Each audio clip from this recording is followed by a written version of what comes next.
So, to illustrate how things exist that should not exist, and that people are evil for its own sake, I talked with another Dungeons and Dragons player to construct this D&D game, where it's based off the premise of dungeon crawlers back in the old days, of the world's largest dungeon. I'm sure you've heard of that if you've played D&D a long time, and if not, you've probably heard of NetHack or Slash'em or some other ASI-based coding where it doesn't have graphics, it's just coding on the screen, and that's how you play the game.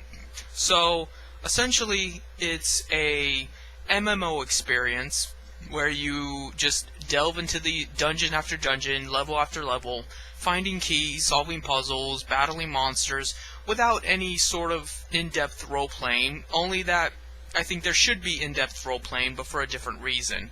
But I'll get into that some other time. The point is that it would be based off an MMO created in order to win a prize. See, it always bothered me that MMOs are pay to play as opposed to get paid to play. The fact that you have to pay a fee when you already bought the fucking game, and then, it never really gets updated that much. There's nothing to excuse that amount of money being put in, as opposed to this, where this motivates people to want to play the MMO, at least role-playing wise. Obviously, there's no real cash prize, but the players are self-aware of the fact that they are D&D characters playing an MMO to win a cash prize.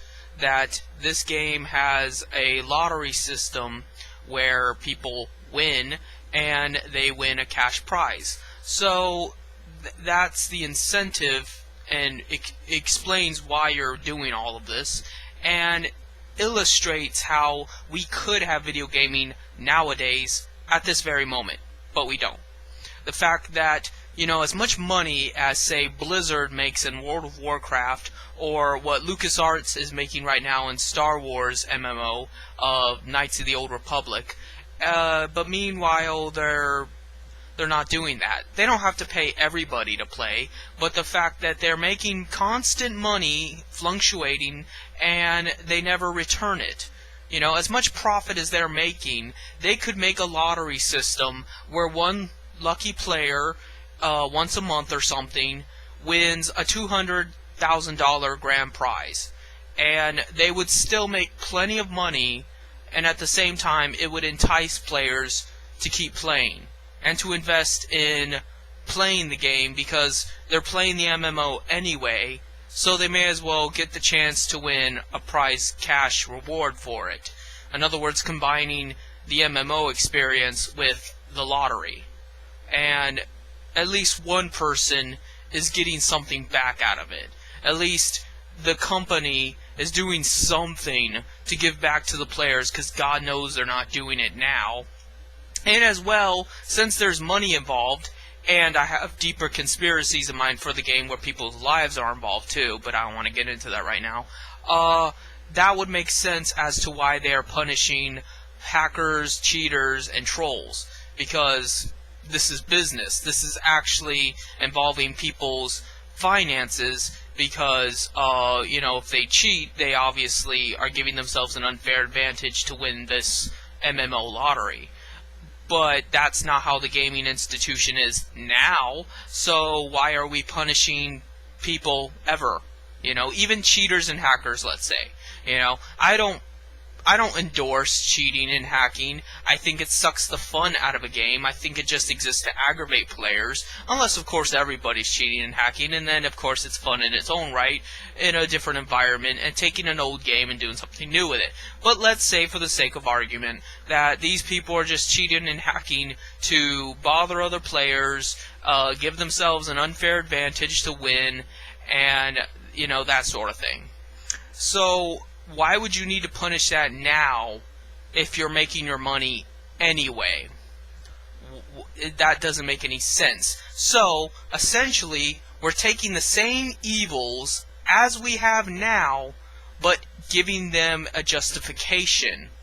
In other words, If you would not live in a world where it's a lottery grand prize, and that's why they're so vehemently, getting rid of other players and locking their Steam accounts up and shit like that, even though that's real money involved, why would you let it happen in a society where there isn't money involved? The only person making money is the fucking gaming company, and they're not giving any shares of it. They're not giving anything back. They're not really doing anything to deserve half the money they get. But then you accept that without question. That's the point of this game. To illustrate in a slapstick, more fantastic way the evils we tolerate now, only it's pretty bad that even in the game it's more justified. Even though the evil is more flamboyant, more omnipresent, it's still better because it makes more sense. That's the problem with evil. It's not the fact that it's evil in and of itself. It's irrational. That is the epitome of evil. It is irrationality. It's the fact that there's no need for it whatsoever. You don't need it to survive. You don't even need it to benefit. They just do it to do it. Moderators do what they do to do what they do. It has nothing to do with benefit, survival, or improvement at all. That's what I'm trying to get across to you.